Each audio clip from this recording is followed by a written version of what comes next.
বৃহস্পতিবার পবিত্র রাতে কেউ যদি এই দোয়াটি 100 বার পরে কোনো দিন পৃথিবীর কোনো মানুষের কাছে তার হাত পাততে হবে না, পৃথিবীর সব কিছু তার পায়ের নিচে আল্লাহ হাজির করে দিবেন।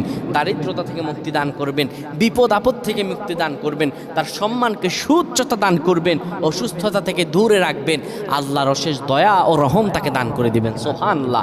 বৃহস্পতিবার রাত এটি গুরুত্বপূর্ণ রাত। এই রাত সপ্তাহে একদিন আসে।